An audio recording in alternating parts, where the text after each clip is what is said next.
আচার খেতে কিন্তু আমরা সকলেই অনেকটা ভালোবাসি, কিন্তু শীতকালে যেহেতু জলপাইটা অনেক বেশি অ্যাভেলেবেল থাকে, তাই আজ আমি তোমাদেরকে এই জলপাই দিয়ে কিন্তু টক ঝাল মিষ্টি সবচেয়ে সুস্বাদু আচারের রেসিপি শেয়ার করব।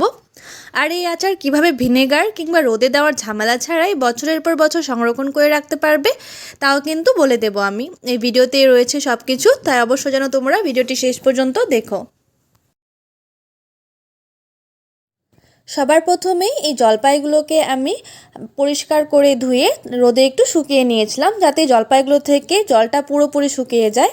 জলপাই যাতে কোনো রকমভাবেই জল না থাকে সেটা কিন্তু আমাদের লক্ষ্য করতে হবে, যদি আচারটা তোমরা অনেক দিন পর্যন্ত সংরক্ষণ করে রাখতে চাও।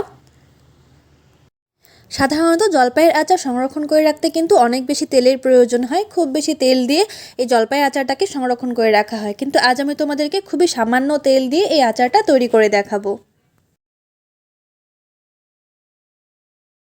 জলপাইকে কিন্তু আমি হাত দিয়ে একটু চটকে নিয়েছি, এভাবে খুব বেশি চটকায়নি, জাস্ট হালকা একটু ম্যাশ করে নিয়েছি। অনেকে কিন্তু এটা গ্রাইন্ড করে নেয়, কিন্তু গ্রাইন্ড করলে এর টেক্সচারটা এতটা ভালো আসে না, কিন্তু এভাবে হাত দিয়ে যদি হালকা একটু চটকে নাও তাহলে কিন্তু এটা খেতে ভীষণ ভালো লাগে। তারপর গ্যাসে বসিয়ে দিলাম একটি প্যান ও তাতে দিয়ে দেবো প্রায় 1 টেবিল চামচ মতো সর্ষের তেল। খুব বেশি তেল ব্যবহার করব না। এবার তেলটা গরম হয়ে গেলে এর মধ্যে ফোড়নের জন্য দিয়ে দেব 3টে শুকনো লঙ্কা, 5 ফোড়ন আর 3টে তেজপাতা। এইবার এই তেলের মধ্যে শুকনো লঙ্কা, তেজপাতা আর 5 ফোড়নটাকে বেশ ভালো করে মিশতে দেব। প্রায় 30 থেকে 40 সেকেন্ড মতো এই সব উপকরণগুলোকে একটু ফ্লোট হতে দেব। যখন এই ফোড়নগুলোর খুব সুন্দর একটা গন্ধ বেরোবে তখন আমরা এর মধ্যে জলপাইগুলো দিয়ে দেব। এবার জলপাইটাকে তেলের সাথে বেশ ভালো করে মিশিয়ে নেব। জলপাইটাকে তেলের সাথে মেশানো হয়ে গেলে তারপর এর মধ্যে দিয়ে দেব পরিমাণ অনুযায়ী নুন, দিয়ে দেব 1/2 টেবিল চামচ মতো হলুদ গুঁড়ো, দিয়ে দিচ্ছি 3টে চেরা কাঁচা লঙ্কা। এবার এই নুন আর হলুদ গুঁড়োটাকে দিয়ে কিন্তু এই জলপাইটাকে বেশ কিছুক্ষণ প্রায় 5 মিনিট মতো ভেজে নিতে হবে এই তেলের মধ্যে। 5 মিনিট মতো জলপাইটা তেলের মধ্যে ভেজে নেওয়ার পর এর মধ্যে দিয়ে দিচ্ছি 1 টেবিল চামচ মতো লঙ্কা গুঁড়ো। আমি যেহেতু একটু স্পাইসি খেতেই পছন্দ করি তাই ঝালটা একটু বেশি পরিমাণে দিচ্ছি, তোমরা নিজেদের অ্যাকর্ডিং কিন্তু ঝালটা দিতে পারো।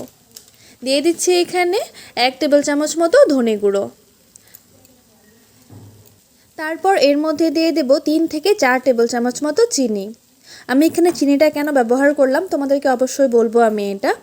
আর দিয়ে দেব যতখানি আমি চিনি ব্যবহার করেছি ঠিক ততখানি দিয়ে দেব এখানে গুড়। আমি এই আচারটা তৈরি করার সময় কোনো রকমের জল ব্যবহার করব না, তাই এখানে চিনিটা দিয়েছি। চিনিটা দেওয়ার ফলে কি হবে, এই চিনি থেকে কিন্তু অনেকটা পরিমাণে জল ছেড়ে দেবে, যার ফলে কি হবে আমাদের গুড়টা যখন ভাজবো তখন কিন্তু গুড়টা তেতো হয়ে যাবে না। এবার এই গুড় আর চিনিটাকে কিন্তু জলপাইয়ের সাথে বেশ ভালো করে মিশিয়ে নেব, আর অবশ্যই এই সময় গ্যাসের ফ্লেমটা কিন্তু লো করে রাখবো। গুড় আর চিনিটা দিয়ে এটাকে 2 মিনিট মতো 2 থেকে 3 মিনিট পর্যন্ত লো ফ্লেমে এটাকে ভেজে নিতে হবে। হাই ফ্লেমে কখনো ভাজতে যাবে না, নাহলে গুড়টা পুরো তেতো হয়ে যাবে। এটা হালকা ভাজা ভাজা হতে হতে আমরা এর জন্য বাকি মশলাটা রেডি করে নেব। মশলাটা রেডি করার জন্য আমি এখানে নিয়ে নিয়েছি 1 টেবিল চামচ মতো সাদা সর্ষে, নিয়ে নিয়েছি 1 টেবিল চামচ মতো গোটা জিরে, আর প্রায় 1.5 থেকে 2 টেবিল চামচ মতো মরির পরিমাণটা একটু বেশি করে নিয়েছি, কারণ এই মরির ফ্লেভারটা কিন্তু আচারের মধ্যে অনেকটাই ভালো লাগে। এবার লো ফ্লেমে এই সবগুলোকে প্রায় 1 মিনিট থেকে 2 মিনিট পর্যন্ত ভেজে নেব। মশলাটা ভেজে নামিয়ে নেবার পর এবার এর মধ্যে 2টো শুকনো লঙ্কাও ভেজে নেব।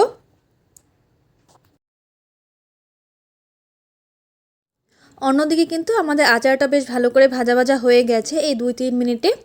এবার আমরা যে মশলাগুলো ভেজে রেখেছিলাম সেটাকে গুঁড়ো করে এর মধ্যে দিয়ে দেব। এই মশলাটাকে দিয়ে কিন্তু খুব বেশি ভাজবো না, জাস্ট 30 সেকেন্ড মতো একটু নাড়াচাড়া করেই কিন্তু আমরা আচারটাকে নামিয়ে নেব। তোমাদের এই রেসিপিটি কেমন লাগলো অবশ্যই কিন্তু আমাকে কমেন্টস করে জানিও। ভালো লাগলে ভিডিওটিতে লাইক করে চ্যানেলটিকে সাবস্ক্রাইব করে দিও।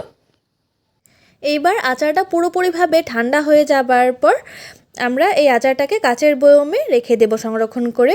আর এই কাচের বয়মে যাতে কোনো রকমভাবে জল থেকে না যায় সেটা যেন আমাদের অবশ্যই খেয়াল রাখতে হবে, কারণ জল থাকলে কিন্তু আচার অনেক তাড়াতাড়ি নষ্ট হয়ে যাবে।